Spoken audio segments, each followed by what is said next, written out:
Input boxes and message boxes. Okay, so we've got this new set of tools to work with in programming. The inputs box is standardly a type of box that you use to type information, and these both are used as little pop-up items from your program that allows you to get information or to give your user information. Okay, so let's take a look at this now. The input box. The input box is a fairly simple device. It basically pops up in your screen.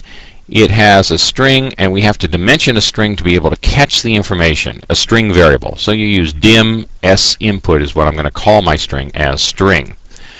And this allows the user to type in some information down in that line right there and allows them to hit OK or to cancel. We're going to build it now by looking at the different parts, and the different parts are fairly simple. They're parameters put into the statement. You build it as a statement in your program, and then it appears on your screen. So let's start out. The first thing, of course, is the S input out there to catch the information. Equals the word input box, parentheses, quote, and now the first parameter is called a prompt. And you see where it appears in the box down there. Okay, if you're looking at this screen, whatever text you put right here, okay, is going to be put down here. All right, that's the text, and that's where it's going to appear. So you can put your questions, you can give them directions on what to type in this area here. All right, and that's your prompt. Okay. The next prompt, as you can see, is the title. Now, the title appears right down, right there is where the title appears, okay? And it's just a nice way to label the box, and you should probably put that in so that you have a label to it, okay? It says it's optional. I would prefer you not consider it optional, that you always put it in. Usually, if you leave it out, the name of the project appears there, and that's not interesting. I'll show you that later in message boxes. All right, that takes care of that one. Going on next, we have something called the default response. Okay, notice these are darkened here.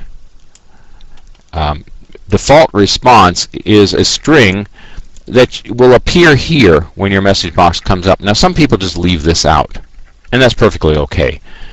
Leaving a blank box. You can put something in there, you can just leave it blank. And it is also optional. The next two, I've shown both of them here. And I've used a comma to get the next one up and a double comma to get this one up. So we just skip these actually. And you can put two commas one after another if you want to skip, or if it's the end of the thing, you can just leave it out.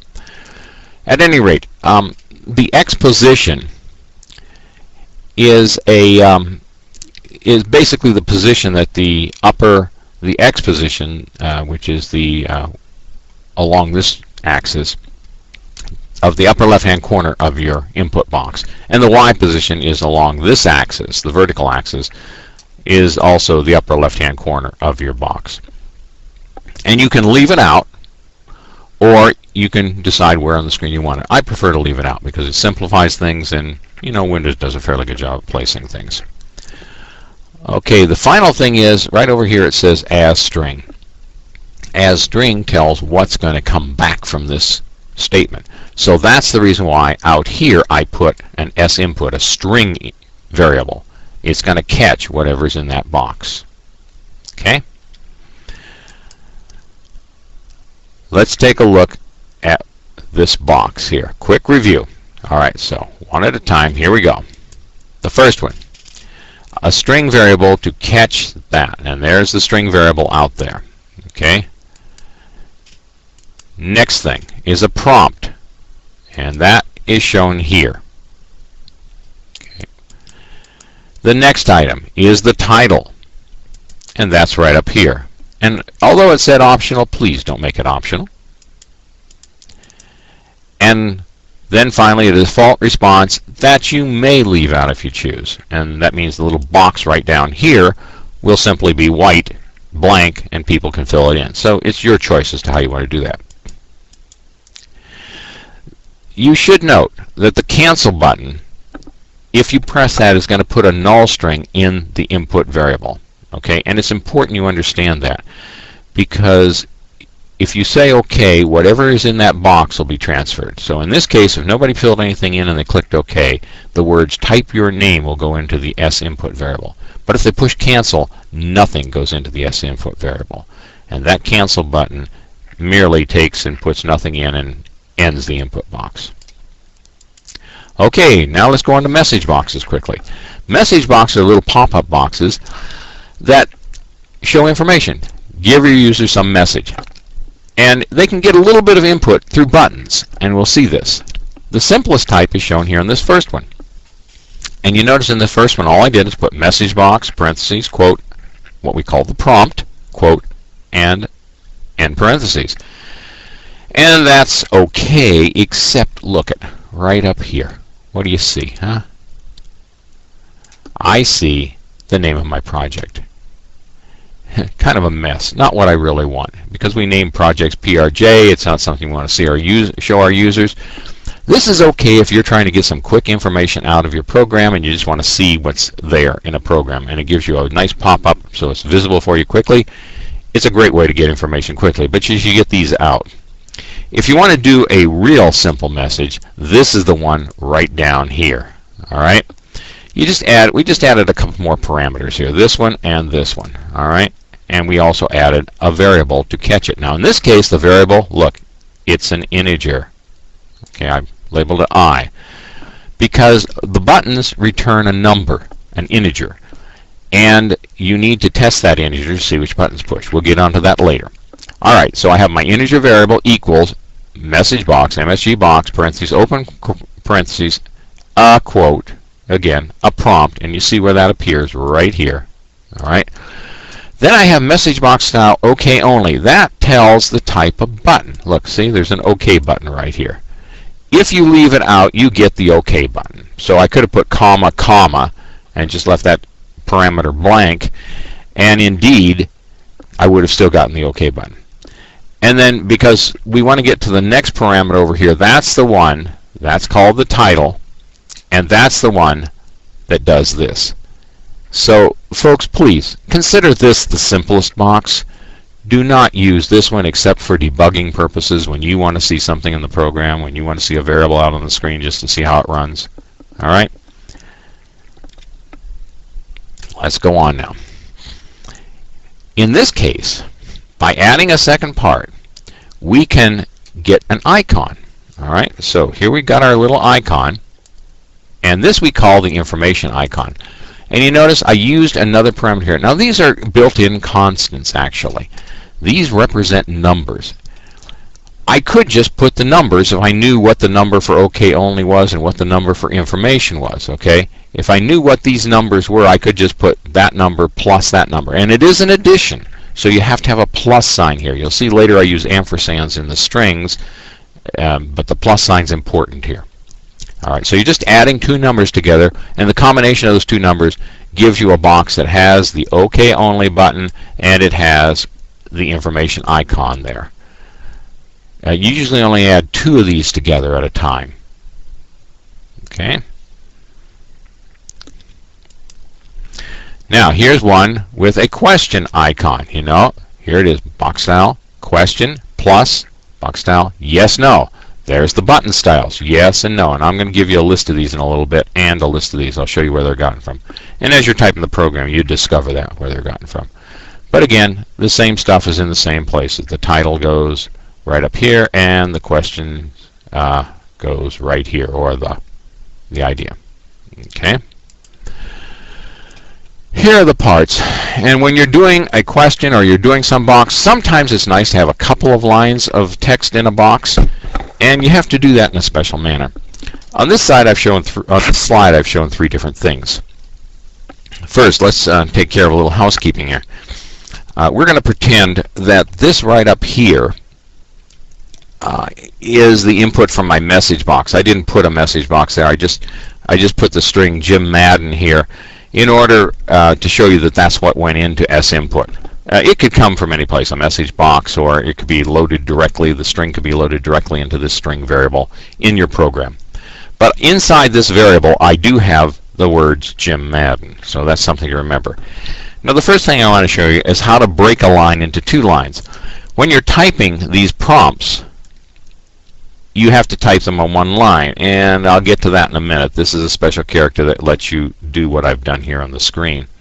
Alright, but it all comes out. Whatever you put in the quotes here in the prompt all comes out on a single line here, unless you break the line by actually putting what we call a carriage return or line feed character here. Now, carriage return is CRS 13. That's carriage return. Line feed is I'm sorry, said that wrong. CHR 13 is carriage return. Line feed is CHR 10. Some people insist on doing CHR 13 ampersand CHR 10 right next to it. They want a carriage return line feed sequence, it's called. If you're a purist, you stick to that. All you need is one of them. It doesn't matter. Visual Basic interprets the fact that if you do a carriage return, you probably want to go down on the next line. And if you do a line feed, you probably want to be back at the beginning of the line. So whichever one you put in. There is a VB constant, which is VBCRLF. If you use that in here, that will work just as well. Alright, so that breaks the line wherever you put it. Notice I've surrounded by ampersands because it's actually a string. It's actually a character that we put into a string. So the carriage return character actually causes you to go down to the next line and back is what it causes. So when I say up here, this is the first line, and then I put a carriage return, and this is the second line, those two will be on different lines, even if they are all on the same line in the program. And that brings me to this next little item. Okay, this little underscore right here, and you can see it down in this region, I tell you about it. This little underscore is a way in Visual Basic programs that if your statements start getting too long and roll off the end of the screen way out here someplace, and it's difficult for you to go and see what you're doing out there because you have to scroll out and scroll back and scroll out, break the line. This is called a continuation character. It lets you continue a line on the next line, as I have done here. There are some requirements. The first requirement is you put a space, then the underscore character, and then right away you hit the return so you're down on the next line, and then you continue typing your line. And Visual Basic will interpret all these three lines here as one single line because I put continuation characters there and here. Okay? Everybody see that now. The last item on this slide, and this you're going to have to do for this project. Notice my title, Question 1-4, and then I leave a space. It's important to leave that space or whatever string is in here will be punched up against that. And then I have my variable for my string. And this is the way of varying these strings because look what came out. You see? I'd put Jim Madden right here. Okay? And Jim Madden is what got put right there. Okay? And that's because this is what was carrying Jim Madden. So that's how to put variable information in these things that will change during the program. And you don't have to make a text box for every single thing.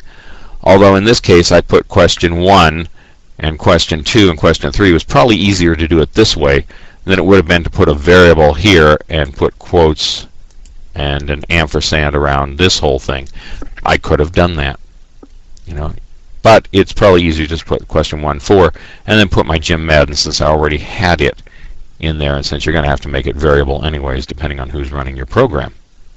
Okay, so I have a question 1 for Jim Madden here, and there's my question. It's on 2 lines, so it doesn't make a box that goes clear off the screen practically. Notice I have a yes and a no button. Yes and no. Notice the little dotted line here? That tells what button is active should you actually hit the enter while this box is up. It's the active button at that point, or the default button. Okay. Let's take a look at the next slide. Here's an example of doing abort, retry, and ignore buttons. And this one has what we call the critical icon on it. Take a look at that. Critical icon. All right? I'll give you a list of these in a little bit, but there's where those come from. Okay.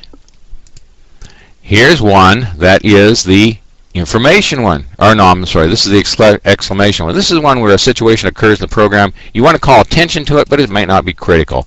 And in this one, I demonstrate the retry cancel combination of buttons. There's only a few combinations of these buttons. You can't just do anything you want. It's limited. All right, let's take a look. Here's the drop-down box where you pick these from while you're typing your program. There are really only 4 choices. 1, 2, 3, 4 choices for icon. The icons are critical, exclamation, information, and question. That's probably the one you're going to use most often in this next program. There are a number of choices for buttons, but again, non-infinite. Abort, retry, ignore. Okay. Cancel. OK only. Retry cancel.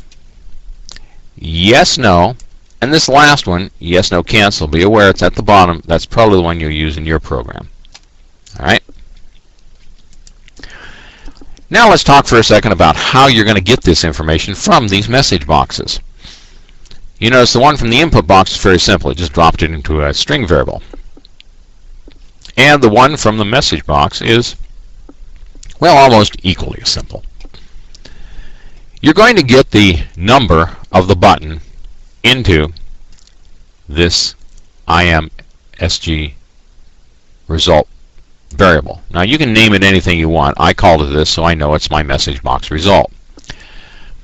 You need to compare it against a number to see which button was pushed. But do you know the numbers of the buttons? I certainly don't. Well, Visual Basic has a list of constants, and here they are. And those constants, what's a constant? Well, a constant is kind of like a variable which can't be changed. So it's not really a variable, is it? But it's just a place that a number is stored. And it has these named automatically in Visual Basic, and so you don't have to remember all the numbers or even find out all the numbers. You can just put one of these constant in, and it's just like putting a number in. A constant is like a number.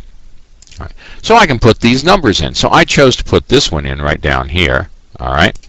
And there I'm comparing iMessage result to yes. So think back of the box that we had a few seconds ago, which was the yes/no button on the box. Alright, so if I choose in an if statement, if I compare my variable to VBYes, if it's true, then I know the yes button's been pushed, and I do the stuff down here that would happen if the yes button was pushed. Otherwise, that should be ELS. EL. Oh, I forgot an L. Oh well. Else, otherwise, I'm going to do the other button. Now, that works great for 2 buttons. What happens if you have more than 2, like you're going to have in your program? All right, time to introduce you to a new statement. The statement's called select case. The select case statement is a multi-branching statement. And you can see here how I've taken care of yes, no, and cancel. You have the word select case, and actually this case right here is optional now. It used to be part of this thing, and now they just go with select. By the way, on a little aside, Java doesn't have a select, it has a switch, which works practically the same way. Little differences, but practically the same way. So be aware, once you know one programming language, you really know practically all of them. You just have to get used to the different words, the different what they call syntax. Alright, so now select case, and then I have my variable, the variable I want to compare. Down inside my select case, I have different cases, and each case is for all the possibilities that that variable can take on. In this case, there's only 3 of them, and so I only need to look. Since I only had 3 buttons, I only need 3 of them. If I press the yes button, it's going to match with this one and do the things in here, and then jump out and go on with the rest of the program. All right. If, on the other hand, I had a no button, it'll do the things in here and go on with the other program. And if I push the cancel button, it'll do the stuff in here and go on with the rest of the program. So you see, it just picks one of these. It doesn't go down through the list. That's different in different languages. And again, here are all the possibilities. You might want to take that down in notes or just remember where it's at in this little movie to be able to find it. All right. So here is just a general information about the case. Let me review again quickly. Select case, some variable. Now let's say in a program you didn't just have buttons, you had a situation where somebody could type in any integer. In that case, you won't be able to enumerate all the possibilities here, will you? I mean, they might type in something that represents a 54 or something like that. Let's say none of these were 54. Well, what would you do in that? You might want to say you typed in the wrong thing, or you put in the wrong number. That's what the case else. That's the other part of this case statement that I didn't show you in the first situation. This means that if it doesn't match any of the things you've got set up here, it'll always match this. So you can always put something under this for it to do if it doesn't match any of these. That's pretty handy sometimes to use. Okay? We don't really have a flowchart symbol for a case statement. So we kind of adapt the diamond. Since it is a branching type statement, we just adapt the diamond. And you can see here how we've adapted the diamond so that you have little arrows coming off. Now, if you're going to only have 3 choices, I would prefer that you make them come off these 3 points right here. All right, that would be the best for a 3 choice. But if you have more than 3, as I've shown you here, you just kind of line them up and put them in where you can along this bottom edge because they're going on with the program. And you kind of balance things out to make it look nice. And sometimes you have to bring them out here like this and down, and maybe bring this way over and down. It depends on how many choices you have here.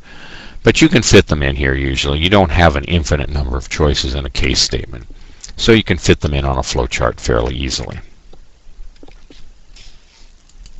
Okay, the assignment. Here's what I want done.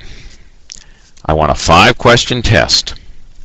I want you to have a splash screen, of course, like we said, from now on, always a splash screen. Right after the splash screen comes on, there's going to be an input box pop up where the student will type their name. And if you want to put a number of input boxes, that's okay with me, but I'm only requiring 1 for the name. You could put 1 coming out for date, 1 coming up for period, depending on what information you wanted to collect from the student before they take their test. Then, after they clicked OK on the input box, their name gets stored in a string variable, of course. Each question is going to appear one after another using a message box. Now, you remember how I did it in this thing where I put my name in the title. You're to do something similar to that. Now, you don't have to do exactly like I did, but that's pretty easy to do.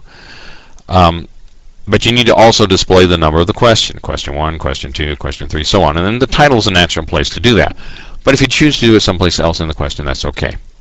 You'll probably need to use multi-lines also to make these questions if they're longer.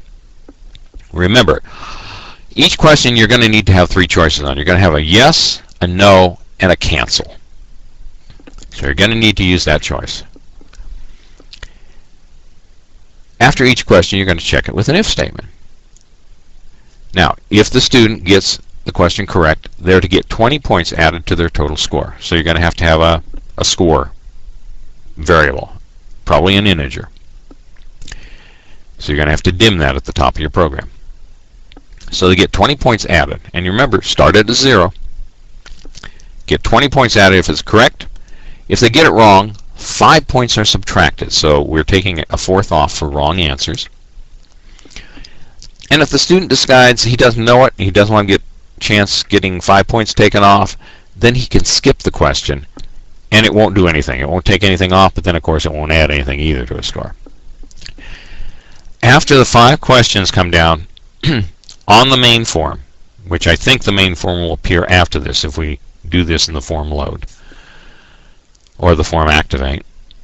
So after the 5 questions have been finished, the main form will appear, and it will, using labels or text boxes, will show the student's name and whatever their information you took in for him, and it will display his total score. Okay? That's your assignment. I would like Now, let me think here. This is going to be a fairly simple one as far as a flowchart. It's pretty linear.